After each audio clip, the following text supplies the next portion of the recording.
মই ৰাইজৰ বিপুল সঁহাৰি পাইছোঁ। ৰাইজৰ সঁহাৰি পাই মোৰ বহুত ভাল লাগিছে। সেইকাৰণে ৰাইজসকলক সকলোকে ধন্যবাদ, আপোনালোকে মোক বিপুল সঁহাৰিৰ কাৰণে।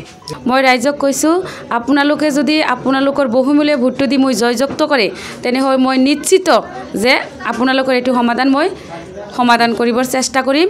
আৰু আমাৰ ৰঞ্জিত দাস ডাঙৰীয়া ছাৰক মই নিজে ক'ম যে ছাৰ, চাহাপুৰ অঞ্চলত এইটো সমস্যা হৈ আছে, আপুনি পাৰিলে এইটো সমাধান কৰি দিয়ক। জামাদাৰবাসীক এইটো জনাব খুজিছে যে আগন্তুক 7 তাৰিখে 2 নং বগৰীগুৰি জিলা পৰিষদৰ প্ৰাৰ্থী বিজেপি দলৰ তাছলিমা নাছৰিনক 7 তাৰিখে পদম ফুলৰ ভোট দি আপোনালোকে জয়যুক্ত কৰে যেন।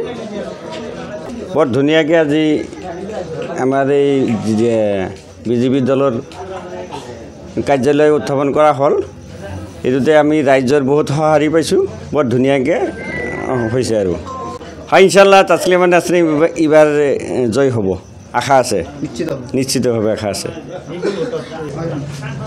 বগৰীগুৰি জিলা পৰিষদৰ সদস্য মাননীয় তাছলিমা নাছৰিনক আমাৰ জামাদাপুৰী চাহাপুৰ চাৰিআলি চকৰ আমাৰ মানুহবিলাকে চব তাৰমানে যোগ্য প্ৰাৰ্থী হিচাপে বিবেচিত কৰিছে। চবে উৎসাহ দি আছে যে তাছলিমা নাছৰিন জয় হ'ব, 100% জয় হ'ব।